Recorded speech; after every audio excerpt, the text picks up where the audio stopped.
धन्यवाद ईश्वर, हालेलुया, धन्यवाद प्रभु जी। हम पढ़ेंगे भजन संहिता 51 और उसकी 1, 2 और 3। भजन संहिता 51, 1, 2, 3। मैं यहाँ पर पढ़ रहा हूँ। यहाँ पर है पापों को मानना और परमेश्वर से क्षमा पाना। क्या माना? पापों को मानना और परमेश्वर से क्षमा पाना। हालेलुया। अगर हम अपने पापों को मानेंगे तो परमेश्वर हमारी पापों को क्षमा करेगा। भजन संहिता 51 और उसकी 1 क्या लिखा है? हे परमेश्वर, अपनी करुणा के अनुसार मुझ पर अनुग्रह कर, अपनी बड़ी दया के अनुसार मेरे अपराधों को मिटा दे। मुझे भली भांति धोकर मेरा अधर्म दूर कर और मेरा पाप छुड़ाकर मुझे शुद्ध कर।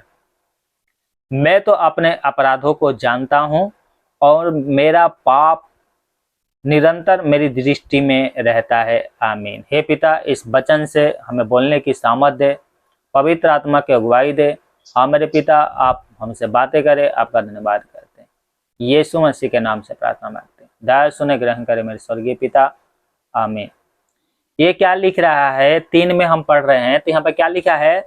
मैं अपने अपराधों को जानता हूँ। Hallelujah, hallelujah.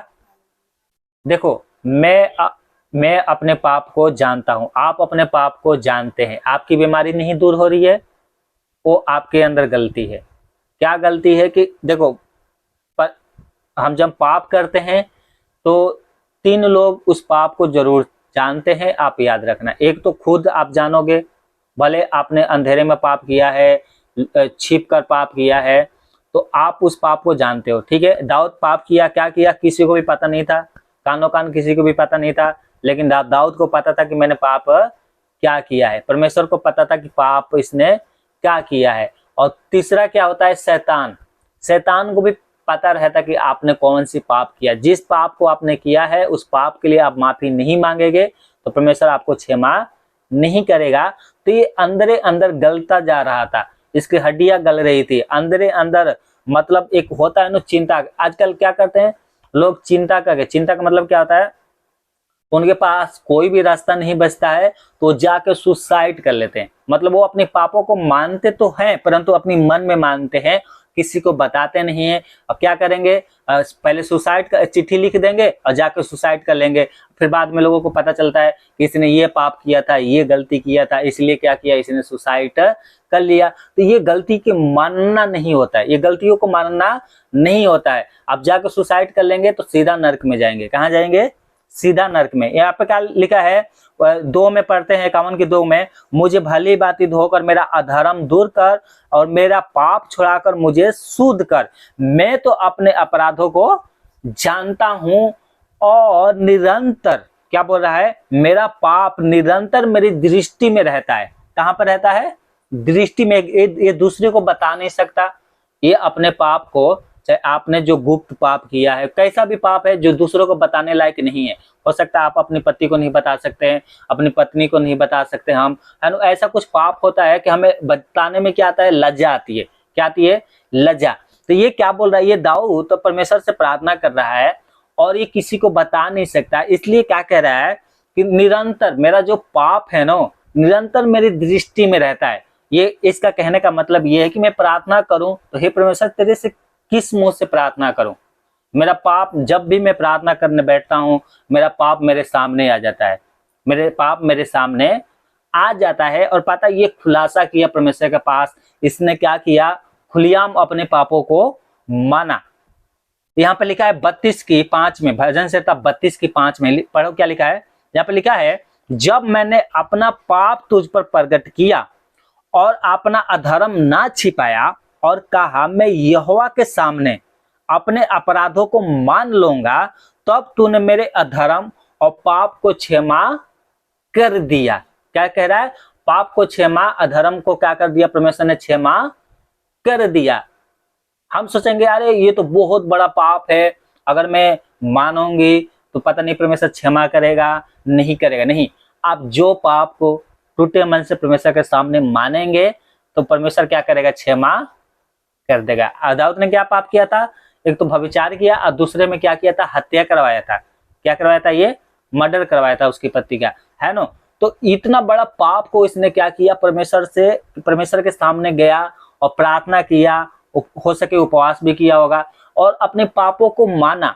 और यहाँ पर वचन क्या लिख रहा है, जब इसने अपने पापों को माना तो परमेश्वर ने क्या कर दिया, इसके पाप को क्षमा। हमें भी क्या करना है, भले आपके कोई भी गुप्त पाप हो, कोई भी अधर्म हो, आपको क्या करना है, भले आप अपने पति को नहीं बता सकते, किसी को नहीं बता सकते, अपने दोस्त को नहीं बता सकते, क्यों नहीं बता सकते कि आपकी बेइज्जती हो गई, परंतु आप परमेश्वर को बता सकते हैं। परमेश्वर क्या करता है, इधर का बात उधर नहीं करता है, करता है क्या, इधर का बात उधर नहीं करता, परंतु शैतान क्या करता है, इधर का बात उधर करता है, वो दोष लगाता है ना। तो हमें परमेश्वर से अपने पापों को मानना है, क्या करना है, पापों को मानना है। नीति वचन 28 के 13 पढ़ते हैं तो यहाँ पर इस प्रकार से लिखा है, यहाँ पर लिखा है, जो अपने अपराध छिपाए रखता है उसका कार्य सफल नहीं होता, परंतु जो उसको मान लेता है और छोड़ भी देता है उस पर दया की जाएगी। क्या कह रहा है परमेश्वर का वचन, जो अपने अपराध को मान लेता है, छोड़ देता है, उस पर दया परमेश्वर करेगा, परमेश्वर उस पर दया करेगा, परंतु किस पे, जो अपने पाप को मानेंगे, जो अपने पाप को मानेंगे, उसको छोड़ेंगे, उस पर परमेश्वर क्या करेगा, दया करेगा।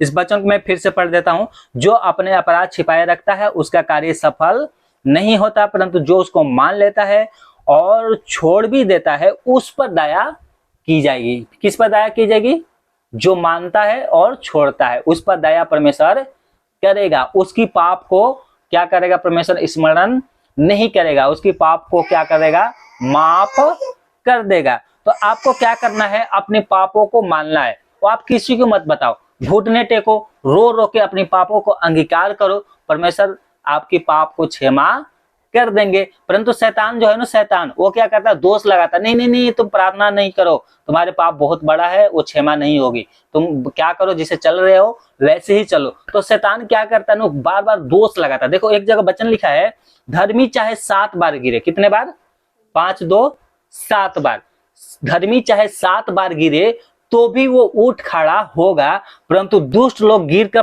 पड़ ही रहते हैं। जो अपने पापों को नहीं मानते उसको परमेश्वर क्या बोल रहा है, दुष्ट, परंतु धर्मी विश्वासी जो प्रभु का भय मानता है, वो अगर 7 बार भी गिर जाए ना, 7 बार के पता है कि क्या मतलब होता है। यीशु के पास एक चेला आया और कहा, हे प्रभु मैं अपने भाई को कितने बार क्षमा करूं, उसको पता था वचन कि बाइबल में लिखा है 7 बार गिरने के बारे में, तो बोला मैं 7 बार क्षमा करूं। यीशु मसीह ने बोला, मैं तुझसे ये नहीं कहता हूं कि तू 7 बार उसको क्षमा कर, वरन 7 को 70 गुना कर दे। कितने गुना, 70 गुना, यानी एक दिन में क्या 70 गुना करोगे, मतलब इतना माफ करना है, 7 के 70 से गुना कर दो। अगर एक दिन में इतना पाप किया है तो इतना पाप को माफ करना है। बाइबल में लिखा है, अगर हम 7 का मतलब बहुत बार अगर हम गिरेंगे तो भी हमारे परमेश्वर क्या करेगा, हमें उठाकर खड़ा करेगा। वो नहीं चाहता कि कोई भी गिर कर अपने पापों में मरे, परंतु वो उठा के खड़ा करता है। तो हम चाहे 7 बार भी गिरे एक दिन में, 7 बार भी पाप करें तो भी हमारी पाप परमेश्वर क्षमा करेगा। तो इसका मतलब ये नहीं कि वो क्षमा कर रहा है तो हम बार बार पाप करते रहे, नहीं, ऐसा नहीं करना है, ठीक है।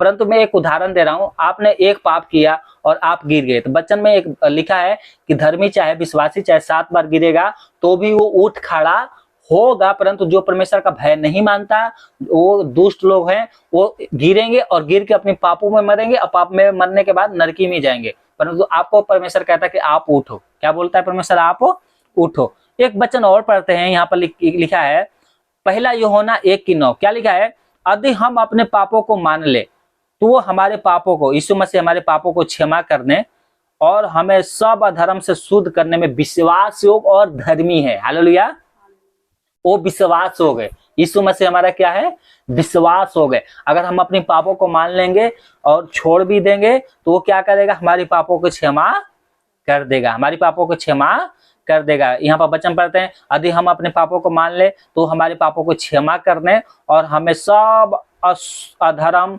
से शुद्ध करने में विश्वास होगा और धर्मी है। हालेलुया, यीशु मसीह हमारे लिए लहू बहाया, यीशु मसीह ने हमारे लहू बहाया और नहीं चाहता कि आप क्या है, आप अपने पापों में मरे। बस आपको प्रभु के सामने अपने पापों को अंगीकार करना है। हालेलुया, यहाँ पे लिखा भजन संहिता 32:6, क्या लिखा है, इस कारण हर भक्त तुझसे ऐसे समय में प्रार्थना करे जबकि तू मिल सकता है।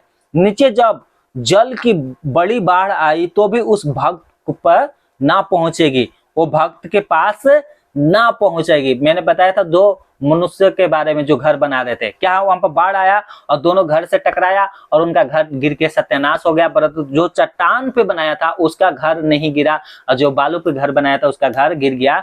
मतलब विश्वासी एक पाप में गिर के वो मर गया और एक दूसरा जो है वो क्या है, अपना चट्टान पे घर बनाया था, वो विश्वास में वचन को सुना, विश्वास में बना रहा, मतलब वो गिरा नहीं। ये बाढ़ उसी के बारे में दर्शाता। क्या है, जब जल की बड़ी बाढ़ आई तो भी उस भक्त के पास ना पहुंचेगी। हालेलुया, बोलिए मेरे पास जब जल की बड़ी बाढ़ आएगी तो भी मेरे पास ना पहुंचेगी, क्योंकि बचाने के लिए प्रभु यीशु मसीह आपके साथ है। Hallelujah, hallelujah, hallelujah. अगर हम इतना काम करेंगे इस वचन से, क्या है, हम अपने पापों को जो मैंने किया है मान लेंगे, छोड़ेंगे, तो प्रभु हम पर दया करेगा। हालेलुया।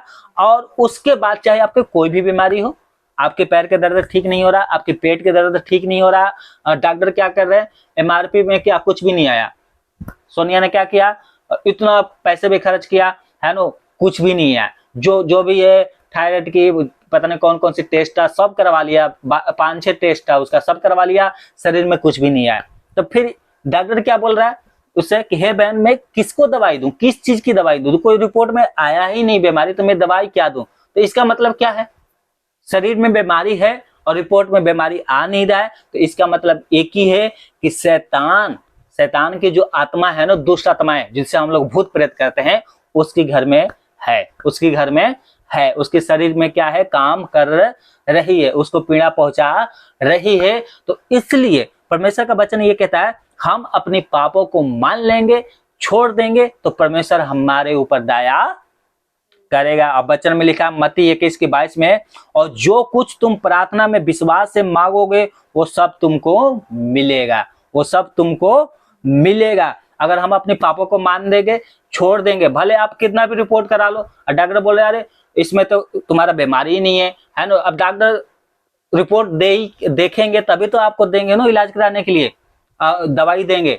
अब आप गए, आपने क्या किया, रिपोर्ट करवाया, रिपोर्ट में कुछ बीमारी नहीं निकली, तो क्या हुआ, डॉक्टर क्या बोल रहा है उससे कि मैं क्या के दवाई दूं, तो रिपोर्ट में कुछ बीमारी नहीं निकल रही है परंतु शरीर में बीमारी है, तो ये क्या है, शैतानी शक्तियां जो उसके शरीर में कार्य कर रही है। तो परमेश्वर का वचन यही कहता है कि हमारे पाप के कारण जब तक हम अपने पापों को जो हमने किया है गिन गिन के अंगीकार नहीं कर लेते हैं, तो हमारे ऊपर दया नहीं होगी, हमारी पाप क्षमा नहीं होगी। नीति वचन में अगर इसको फिर से पढ़ूं तो क्या लिखा है 28:13 में, जो अपने अपराध छिपाए रखता उसका कार्य सफल नहीं होता, परंतु जो मान लेता है और छोड़ भी देता उस पर दया करेगा। किस पर दया करे, जो मानेगा, अपने पाप को छोड़ेगा, उसी पर परमेश्वर दया करेगा। और यहाँ पर लिखा है पहला यूहन्ना 1:9 में, यदि हम अपने पापों को मान ले तो हमारे पापों को क्षमा करने और सब अधर्म से शुद्ध करने में यीशु मसीह क्या है, विश्वास योग और धर्मी है। हालेलुया। इसलिए लिखा है और जो कुछ तुम प्रार्थना में विश्वास से मांगो वो सब तुमको मिलेगा। हालेलुया, सब कुछ हमें मिलेगा, विश्वास से हम मांगेंगे। मत्ती 21:22 में तो क्या लिखा है, जो कुछ हम विश्वास से, परमेश्वर से जो कुछ तुम प्रार्थना में विश्वास से मांगोगे वो सब तुम्हें मिलेगा। अब मत्ती 15:27 पढ़ते हैं तो यहाँ पे लिखा है, इस पर यीशु ने उसको उत्तर देके कहा, हे स्त्री तेरा विश्वास बड़ा है, जैसा तू चाहती है तेरे लिए वैसा ही हो। हालेलुया। अब आप सोचो कि आप क्या चाहते हैं, आप चंगाई पाना चाहते हैं तो आपके लिए वैसा ही होगा। परमेश्वर का वचन कहता है जैसा तू चाहती है वैसा तेरे लिए हो। हालेलुया। क्योंकि उस स्त्री का विश्वास बड़ा था। क्या विश्वास बड़ा था, उसकी बेटी घर में थी, शैतानी शक्तियां उसको भूत प्रेत उसके अंदर वास किए हुए थे, वो मरने पे थी, वो यीशु के पीछे आकर चिल्लाने लगी कि हे प्रभु मेरे ऊपर दया कर। यीशु मसीह ने कहा तेरा विश्वास बड़ा है, जैसा तू चाहती है तेरे लिए वैसा ही हो। आप जैसा आज चाहते हैं कि मेरे लिए हो तो आपके लिए भी ऐसा ही होगा। हालेलुया, होगा। आइए हम लोग प्रार्थना करते हैं, अपनी आंखों को बंद करें, आप विश्वास करें, मैं आपके लिए प्रार्थना करता हूं, आप आज चंगाई पाएंगे। हालेलुया, बोलिए मैं आज चंगाई पाऊंगी, मैं आज चंगाई पाऊंगी। मैं अपने पापों को मानती हूं, मैं अपने पापों को मानता हूं।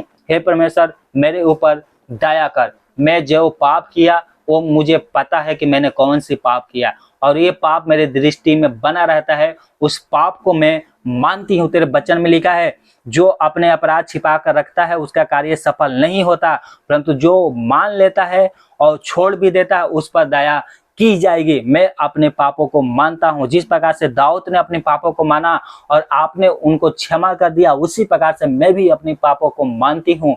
आप मेरे ऊपर दया करें, आप मेरे ऊपर दया करें। हाँ, आप देखो, आपको परमेश्वर आज चंगाई देगा, परमेश्वर आपको छुटकारा देगा, ना तो बल से ना तो शक्ति से, परंतु परमेश्वर के आत्मा के द्वारा होगा। पवित्र आत्मा की सामर्थ के अनुसार सारे काम सफल होते हैं। सब बीमारियां यीशु मसीह के नाम से दूर होती है। शैतानी शक्तियां, दुष्ट आत्माएं यीशु मसीह के नाम से निकलती है। शिवा लावा लावा लावा। हाँ मेरे पिता, हम प्रार्थना करते हैं आपके बेटी सुमन के लिए। यीशु मसीह के नाम से जो पैर में, जो मेरे पिता महीनों से ऊपर हो गया परंतु उसका दर्द ठीक नहीं हो रहा है, उसने इलाज भी करा लिया, एक्सरा भी करा लिया, परंतु कोई भी प्रॉब्लम उसके पैर में नहीं है, तो भी उसके पैर का दर्द ठीक नहीं हो रहा है। यीशु मसीह के नाम से प्रार्थना करता हूँ, छोड़ यीशु के नाम से, निकल बाहर। दर्द वाली आत्माएं जो उसके पैर में बैठी है, अभी इससे वक्त बाहर निकल रही है, छोड़ यीशु के नाम से, निकल बाहर, छोड़ यीशु के नाम से। हाँ मेरे पिता, धन्यवाद करते हैं आपकी बेटी अंशु के लिए, हम प्रार्थना करते हैं मेरे पिता। हाँ मेरे पिता, जो आपने आशीष दिया उसको संभाले, हम प्रार्थना करते हैं यीशु मसीह के नाम से। हर एक दर्द, हाँ मेरे पिता, सर का दर्द, हर एक मेरे पिता शरीर की पीड़ाएं, सब यीशु मसीह के नाम से खत्म हो जाए। आपके वचन में लिखा है, हम लोग पढ़ते हैं यशायाह 53 में, तो वहां पर लिखा है कि यीशु के मार खाने से हम चंगे हो गए। हाँ मेरे पिता, आपकी बेटी ये आपकी मार खाने से, प्रभु यीशु मसीह के मार खाने से चंगी हो गई है, इसका दर्द यीशु मसीह के नाम से खत्म हो गया। हाँ मेरे पिता, आपका धन्यवाद करते हैं, सारे आदर महिमा आपको देते हैं। इस प्रार्थना को यीशु मसीह के नाम से मांगते हैं, दया सुने, ग्रहण करे, आमीन।